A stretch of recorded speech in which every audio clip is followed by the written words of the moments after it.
आज की जो कहानी मैं आपको सुनाने वाला हूं, उसमें आपको कर्मों का पूरा ज्ञान मिलेगा कि असल में कर्म क्या है और अच्छे कर्म क्या होते हैं। इससे पहले कि आप इस कहानी में खो जाएं, इस चैनल को सब्सक्राइब जरूर कर लें। तो चलिए कहानी शुरू करते हैं। बात उस समय की है जब गुरुकुल में शिक्षाएं हुआ करती थीं। मतलब गुरुकुल में बच्चे सीखने के लिए जाते थे, वहीं पर रहते थे, वहीं पर प्रकृति का आनंद लेते थे और वहीं पर अपनी शिक्षाएं ग्रहण करते थे। ऐसे ही वेणुवन गांव के मोहन नाम का युवक गुरुकुल में पढ़ाई करने के लिए जाता है। उसके माता पिता उसे बचपन में ही उसे गुरुकुल में भेज देते हैं। गुरुकुल में जाने के बाद बहुत सालों तक वो अपने सहपाठियों के साथ बहुत अच्छी अच्छी शिक्षाएं ग्रहण करता है। उसे वहां पर जीवन के सिद्धांत सिखाए जाते हैं। उनमें से एक सिद्धांत यह सिखाया जाता है कि हमेशा भलाई का काम करो, अच्छा काम करो, सबकी मदद करो। ये ज्ञान मोहन के दिमाग में बहुत गहरे से बैठ गया था। इसलिए जब वो वापस गुरुकुल से अपनी शिक्षा ग्रहण करके आया तो वो अपने गांव में सबकी मदद करता था, हर किसी का काम करता था। कोई भी युवक उसे कोई भी काम करने के लिए कहता तो वह मना नहीं करता था। लेकिन जैसे जैसे समय बीतता गया, एक दिन उसने अपने कानों से छुपकर सुना कि गांव के कुछ युवक उसका मजाक बना रहे हैं।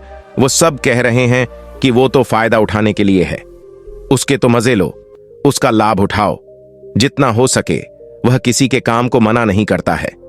वो दूसरों के काम को करने के लिए अपना काम भी छोड़ देता है। बताओ कितना मूर्ख है। ये सुनने के बाद मोहन के कानों में खून उतर आया। वो निष्पक्ष भाव से सबकी मदद करता था, सच्चे दिल से करता था।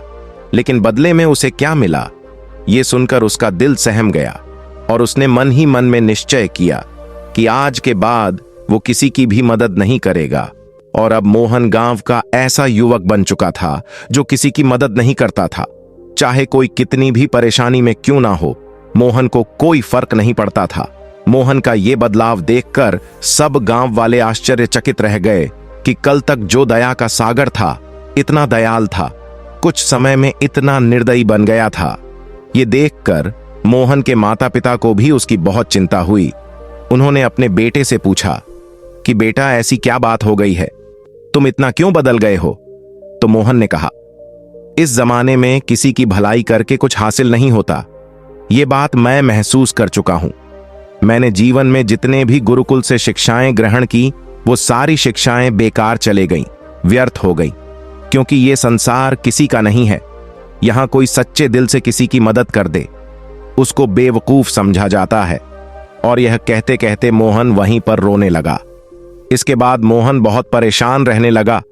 उसके माता पिता पहले वाला मोहन चाहते थे, वही मोहन चाहते थे जो सब लोगों की मदद करता था। लेकिन उनका बेटा कहीं दूर निकल चुका था। दिन पर दिन हालात और भी गंभीर होते गए।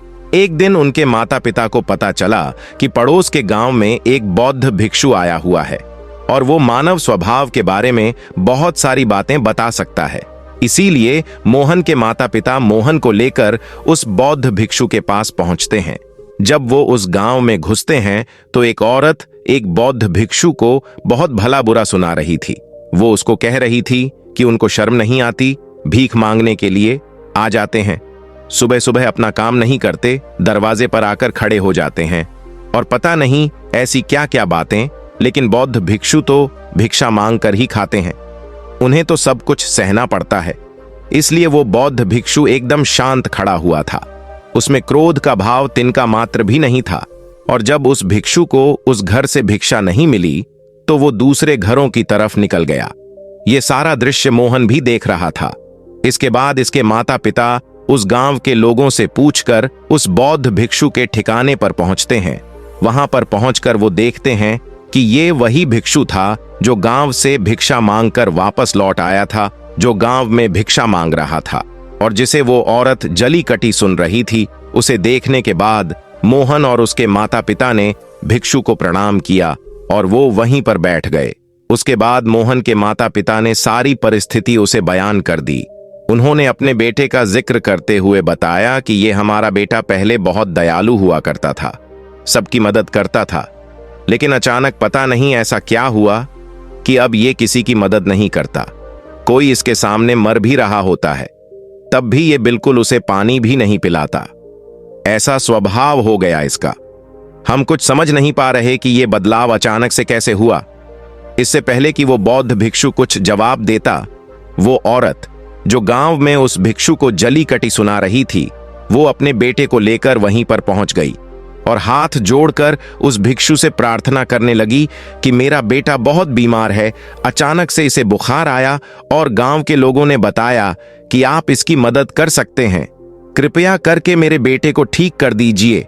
ये सुनकर वो बौद्ध भिक्षु तुरंत बच्चे का उपचार करने में लग जाता है और कुछ ही देर बाद औषधियां देने के बाद वो बच्चा बिल्कुल स्वस्थ हो जाता है।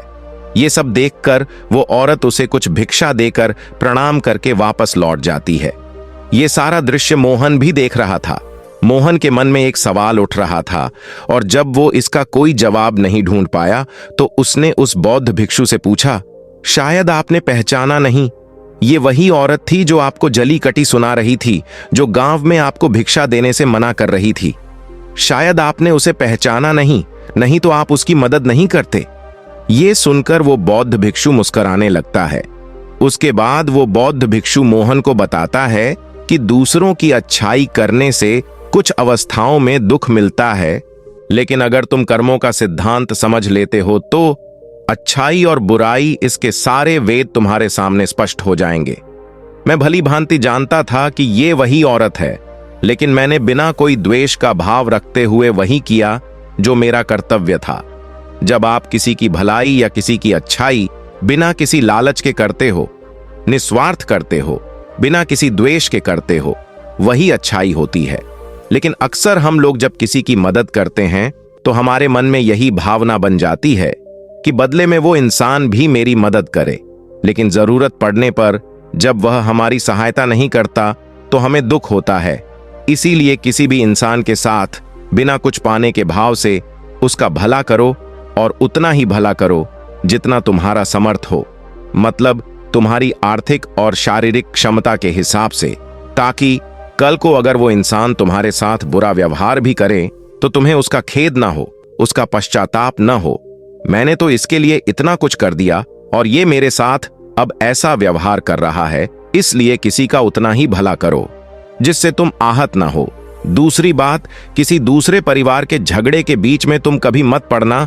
अगर कोई पति पत्नी आपस में लड़ रहे हैं और वो पति अपनी पत्नी को पीट रहा है और तुम उसे बचाने के लिए पहुंच जाते हो कि भाई औरत को क्यों पीट रहे हो, तो ऐसा करना तुमको संकट में डाल सकता है, क्योंकि वही औरत जिसकी तुम मदद करने के लिए गए हो वो ये कह सकती है कि हमारी आपस की बात है, तुम्हें इससे क्या लेना देना, और इसका तुम्हारे पास कोई जवाब नहीं होगा। इसीलिए दूसरे के फटे में कभी टांग मत अड़ाना। अगर ऐसी स्थिति कभी पैदा हो जाए, कोई तुमसे मदद मांगे तो दरबारियों तक खबर पहुंचा दो, अदालत उसका फैसला करेगी। तीसरी बात, अपने विवेक का इस्तेमाल करो। अपनी आंखें खोलकर देखो कि किसे वास्तविक रूप से मदद की जरूरत है और कौन ढोंग कर रहा है, क्योंकि अक्सर लोग दया का पात्र होने का दिखावा करके आपको बेवकूफ बनाकर आपसे मदद ले लेते हैं। जैसे कि आज की युग में हम बहुत सारी जगहों पर देखते हैं, बस अड्डे पर, रेलवे स्टेशन पर बहुत सारे छोटे छोटे बच्चे भीख मांगते रहते हैं। अब उसमें दो स्थितियां पैदा होती हैं। अगर आप उनको भीख देते हो तो आप भीख मांगने को बढ़ावा देते हो, और अगर आप भीख नहीं देते हो तो वो बच्चा शायद आज खाना भी ना पाए। इसीलिए ऐसी स्थिति में आपको अपने विवेक का इस्तेमाल करना चाहिए। आप उसको पैसे देने की बजाय खाना खिला सकते हो या कुछ किताबें दिला सकते हो। इसलिए सही तरीके से मदद करने के लिए विवेक का होना बहुत जरूरी है, वरना तो आपके धन का दुरुपयोग ही होगा। और एक बात जो समझने की है कि किसी की भलाई करनी है तो खुद की भलाई करो, क्योंकि अगर तुम खुद जीवंत हो गए, खुद बदल गए, तो पूरा जमाना अपने आप ही बदल जाएगा। इसलिए कहीं आपने अपने मन में ये भ्रम तो नहीं बना रखा है कि मैं तो अच्छा इंसान हूं और मैं दूसरों की मदद करता हूं, तो वो तुम्हारा अहंकार का रूप है। इंसान कभी भी आखिर तक पूर्ण नहीं होता, और जो अपने आप को पूर्ण समझ रहा है वो धोखे में है। इसलिए दूसरों को बदलने की बजाय खुद को बदलने पर ध्यान दें, और इसके लिए आपको भीड़ में भी अकेला रहना सीखना होगा। आप सबके साथ है, सब में उपस्थित है, लेकिन अंदर से आप एकांत है, अंदर से आप शांत है, अंदर से आप मौन है। जब आप अपने एकांत को देख लेते हैं तो आपकी अंतर यात्रा चालू हो जाती है। अपने अंदर के एकांत का आनंद उठाने के लिए आपको ध्यान में उतरना होगा। आपको रोजमर्रा की जिंदगी में ध्यान को एक हिस्सा बनाना होगा, ध्यान को वक्त देना होगा। उसके बाद आप पाएंगे कि आपके अंदर के एकांत के समान आनंद इस दुनिया के किसी भोग में नहीं है, किसी वस्तु में नहीं है, किसी वासना में नहीं है। नदी के किनारे पड़ा हुआ छोटा सा पत्थर भी उस नदी के बहाव से कट कट कर बहुत मुलायम हो जाता है, उसमें कोई दरार, कोई कोना नहीं बचता। उसी तरह इंसान ध्यान के निरंतर बहाव में बहने उसी निर्मल हो जाता है, जिसके बाद हम किसी भी चीज को महसूस कर सकते हैं, जिसके बाद हम वर्तमान का मतलब समझते हैं, जिसके बाद हमारे अंदर करुणा का उदय होता है, वो करुणा जो किसी विषय वस्तु से नहीं जुड़ी हुई। इसीलिए दोस्तों, आज से ही अपने अंतर यात्रा चालू कर दें, अपने जीवन के आनंद को पहचानें, क्योंकि इंसान की जिंदगी बहुत छोटी होती है। पता नहीं कब आखिरी सांस आ जाए, तो जीवन के जो पल बचे हैं उन्हें उस परमानंद में बिताओ। तो दोस्तों, कैसी लगी है कहानी आपको कमेंट सेक्शन में जरूर बताना, और अच्छी लगी हो तो इस चैनल को सब्सक्राइब जरूर करना। तो मिलते हैं अगली कहानी में, तब तक के लिए अपना ख्याल रखें।